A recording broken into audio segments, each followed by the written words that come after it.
Hey guys, I'm Kirill. Welcome to my YouTube channel.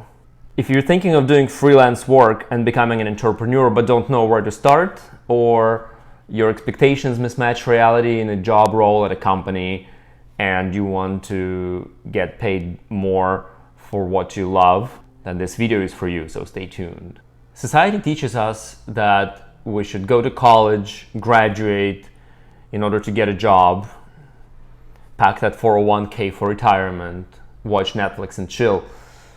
Some people are not happy with this setup and become proactive in their career ladder and make their way through into the management of the company, enjoy premium earnings for the same or less work, while others continue wondering why they don't get magically promoted, sometimes get frustrated and eventually give up trying to get a better economic fortune.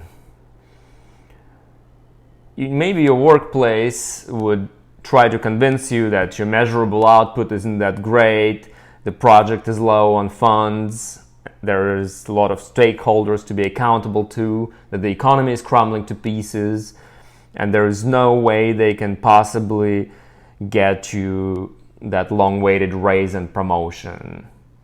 And eventually, people get fed up with that stuff. Because we all know that every company operates using the concept that they're not going to give away all of their money to their employees.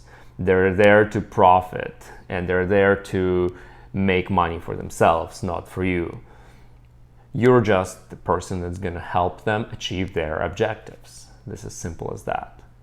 As a matter of fact, the recent 2017 Gallup poll revealed that 85% of people are unhappy with their job, or right out hate it. This is an incredible statistic, and this is worldwide data. Unfortunately, the way the educational system is set up, it is set up to train people to have an employee mentality. And any class that I took in college taught me skills that would be useful when I took a mining company or a consulting company or a technology company job, and a lot of people I know have similar experiences. Naturally, once you graduate, you're going out there to prove yourself and get the job, but oftentimes you don't realize until later in the process that there is a vast discrepancy between your expectations and the reality of the workplace. And from what I understand, there's very little difference in those experiences of employment by a high school graduate or by somebody who has a bachelor's or a master's or a PhD degree from a college or university, regardless of their major, whether it's science, engineering, business, or even, heaven forbid, humanities. One experience that I had trying to get into an analytical role with a large investment firm was very distinctive. I was invited into their office for an interview with a recruiter into the 24th floor of the Manhattan building, and there was a lot of emphasis on what I was supposed to wear, which was supposed to be business professional attire. You could tell that those were some old-fashioned guys, Wall Street wolves, so to say. And there was definitely very little regard to my years of experience, to my degree at that job interview. The question, what would you like to do? Business data analytics was there just for a charade. Honestly, the rest of the time I spent with the recruiter was talking about the amount of money that I wanted to make. Of course, I knew by then that you're not supposed to tell this type of information to people, and you're supposed to look at the job opportunity as a whole before deciding what you're worth and letting them propose the number. The conversation very quickly deteriorated into pushing me to tell her what was my net worth, because she said that we were not being able to pay as much money as you think we could. And I was pressured to say that I would like to make at least 3 times the average rent in the area, which is Manhattan. And to this, the recruiter said that there is absolutely no chance they could pay that much money to their business data analyst. Further discussion was mostly about how much does the secretary make, how much does the receptionist make, how much does she make as a recruiter. And it's incredible that these types of conversations are possible in today's day and age, but that's the reality of it. This is the company that is making money for themselves. They're not willing to share the profits with you until you start bringing them money. And there's an average rule that you're not going to be paid more than 5% of the amount of money that you're going to bring into that company. Think about this, 5%. So your output is going to be 20 times more than what you're going to get paid. Why would you want to do that? You should have very good reasons to do that. Most of us want to be well compensated for what we do, and this is only natural. And this idea involves slightly more than rent and food money. One significant factor you probably heard others talk about a lot is that you should really pay attention to things that you like to build your life around. Work does take a significant portion of your life, and work is cited as number one reason for why people can't meet with friends, family, why they can't pursue their hobbies and interests. And this is crazy to think that you should sacrifice all this for just the ability to have a place to live and have your Saturday and Sunday off if you're lucky. What I strongly encourage you to do is to think whether your working life, the way you make money, your career is fulfilling to you. Do you like the people that you work with every day? Are you passionate about your work?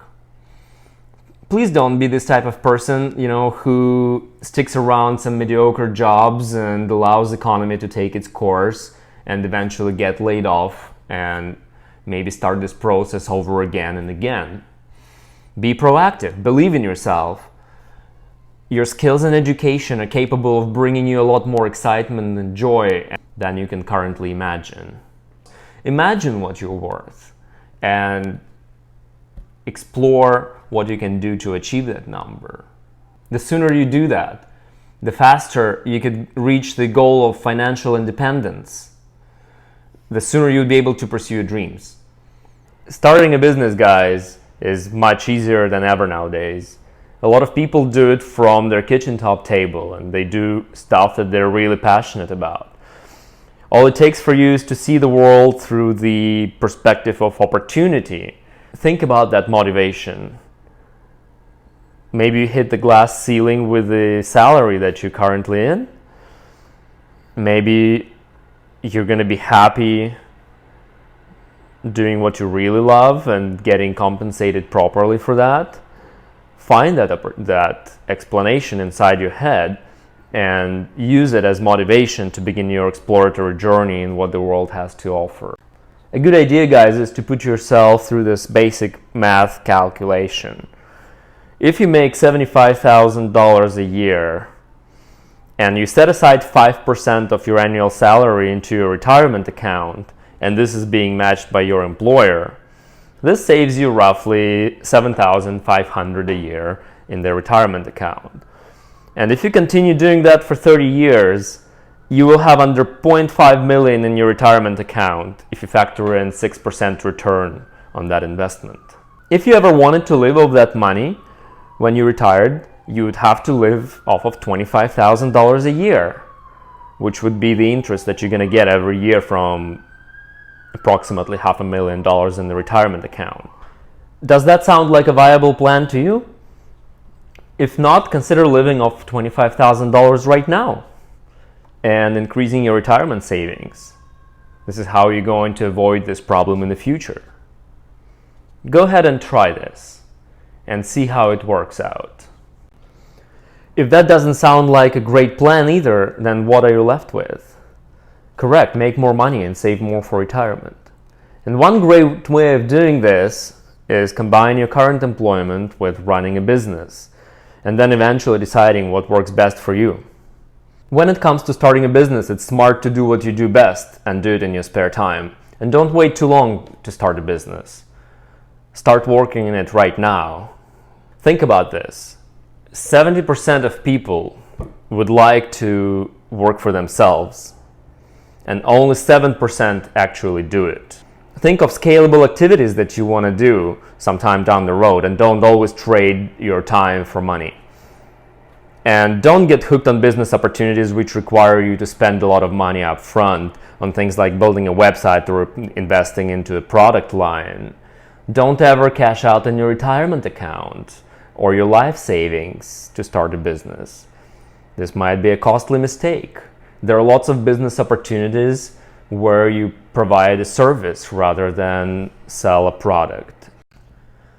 Eventually, you can start making products if that's what you want to do, but only do that with the money that you can spend from your existing business processes.